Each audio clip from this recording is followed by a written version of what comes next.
What's up, Apex Nation? Ryan Daly here with Apex Consulting Company, showing you the fast track to bottom line profits.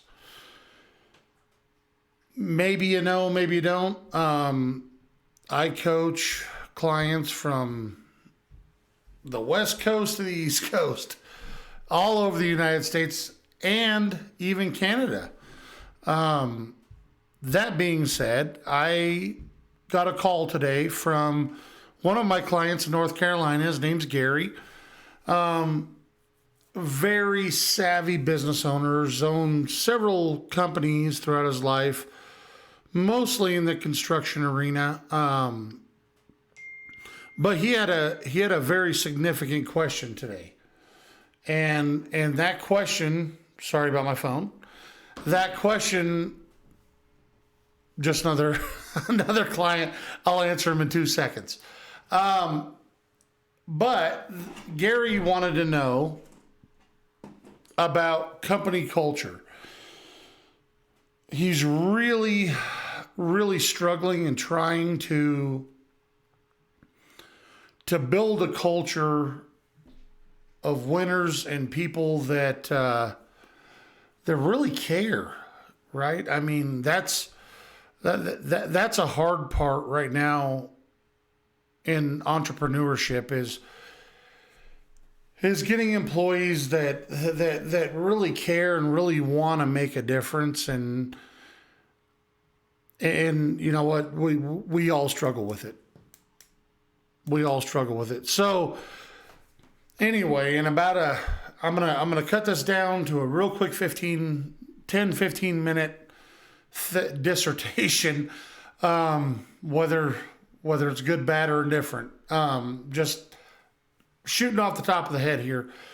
One part of building a very secure, comfortable culture in your business is giving every employee the feeling of ownership in that business. Everybody wants to be an entrepreneur until it's time to do entrepreneurial stuff, right? Until it's time to take the risk, until it's time to be that guy, until it's time to put your money where your mouth is. And that's a big part of the problem today, is that people don't understand the risk that entrepreneurs take. And what we have to do as entrepreneurs, we have to make these employees, these young entrepreneurs, these people that we see a lot of value and we have a lot of faith in their ability. We have to give them not physical and certainly not stock option wise, but we have to give them ownership in the company. Give them ownership in their current position. We love to in business, and I'm probably the world's worst. You love to give somebody a title, but not then give them the same the same area to grow into that title, right? So by that, and I know I'm being a little off the cuff here, but by that I mean you give them the title, and you certainly give them the responsibility of the title, but you don't give them all the tools they need to succeed in that area. And you certainly don't give them the autonomy to operate inside of that title, right? It's a control mechanism for a lot of us, and we really like to control every aspect of our business. I'm no different. When we give somebody a title, it's worthless unless we give them the autonomy to make the decisions for which they're responsible for. If they don't have the autonomy to operate inside of that title, let's just take it for instance, right? Let's use Gary's case, a foreman. And when you promote somebody from laborer to foreman, it means we trust their ability to make the right decisions, both with the project in mind and the company in mind. if we don't give them that autonomy to operate inside those two walls, I mean, why give them a title? Why promote them? Why go through that rigmarole? I mean, and most of the time it's because he got an opportunity, he got an offer somewhere else at another company that offered to make him a foreman. And so in an effort to not lose him, let's call him Foreman A, in an effort to not lose him, we start building titles before either we need them or we're ready to bequeath that responsibility to that individual. And I'm telling you, nothing hurts a culture more than doing something like that. Because now we're in the realm of micromanagement, right? Now we're managing everything. There's just we got a talking head out there. We got a puppet that gets to say what we say anyway. And now it is your company, right? The company should be a direct reflection of you. But we don't want robots out there. If we had robots out there, I mean, there's only one of you, and that's a beautiful thing, right? God only produced one of you, and that's a beautiful thing. But that doesn't mean you can do everything. And this is what I explained to Gary. Gary is very good at drumming up new business. He's very good at expanding his company. Gary's very versed in a lot of areas. Now, the one thing Gary and I have been working on is what I call, and many people call, servant leadership. Me as a business owner and me as a business leader, I didn't produce anything. I supported the producers.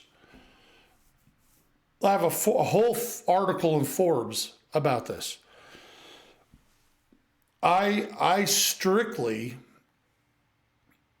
helped the bean producers so that me and the rest of my staff that were the bean counters could then count the beans that the producers produced. If that makes any sense. I'm kind of going off on a tangent, like I said. But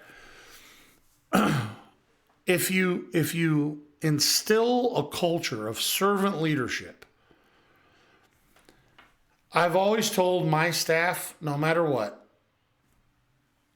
my goal is to get them eating steak every day for dinner, eating lobster every day for lunch with caviar, eating crab legs, right? Crab and asparagus crepes for breakfast. Because if they're doing that, then by default, right, our mechanism, our motor should not be, as business leaders and business owners, our motor should not be based on how much money can I make for me today. Because as a default mechanism, if I make them more money, I'm going to reap larger rewards financially. Being a servant leader means entrusting your staff to do the job that you promoted and or hired them to do. Give them the autonomy. Let them explore the space. Let them make mistakes. All right? Once we make the same mistake a multitude of times, now there's maybe a bigger issue, but allow them to make mistakes without ridicule. Allow them to really get out there and explore what is possible.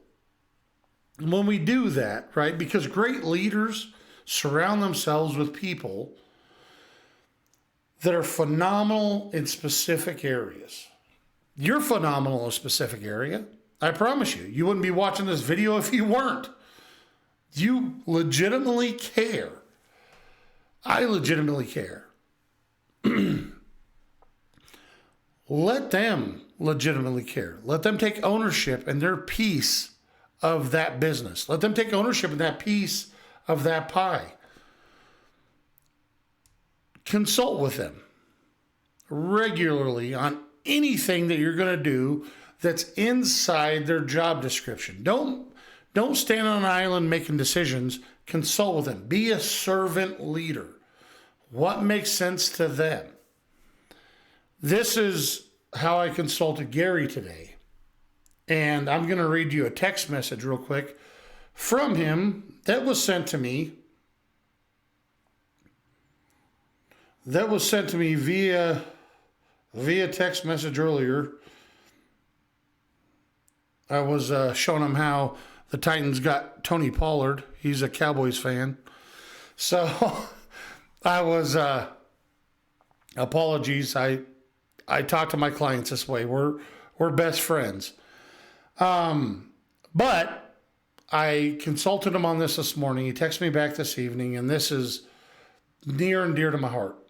And this is my goal with every client that I talk to. He said specifically, Ryan, thanks so much for the sage advice. It worked wonders. I went in after our conversation and spoke with my foreman. He now, and I'm going to leave his name out, I don't have waivers and all that stuff for these folks. He now and I are on the same page. I look forward to what the future holds, and I look forward to more conversation with you. Please, please, please keep doing what you're doing. Love you, brother, Gary. This is what it means to me, guys. That's everything that it means to me. This is the whole reason I do this.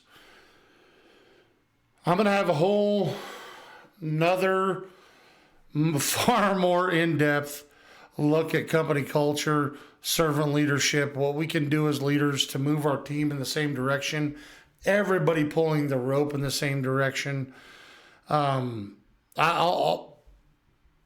That video is gonna, I don't even know how long I could sit here for 3 days talking about that specifically. But I will have that video behind the paywall with the membership. If you find any value in what I'm saying, if you find anything, it doesn't matter. Follow me, like, subscribe, Apex Consulting. We're just here to help, guys. That's our number one focus. Text messages like that make my day. They literally make my day. And to me, that is worth more than a paycheck. And again, being a servant leader myself, if I do that right, the money comes as a consequence of doing your job right every time. I'll put a link below to the Forbes article that I was in for Bereans Inc. We build off-grid housing, all kinds of stuff. My hands are in a lot of different pies, but that's what I love about it. So subscribe, click the bell, smash the like button, do whatever you want to do. Guys, to me, just join the Apex Nation. Let's get business going in the right direction again. I love you all. Have a great day.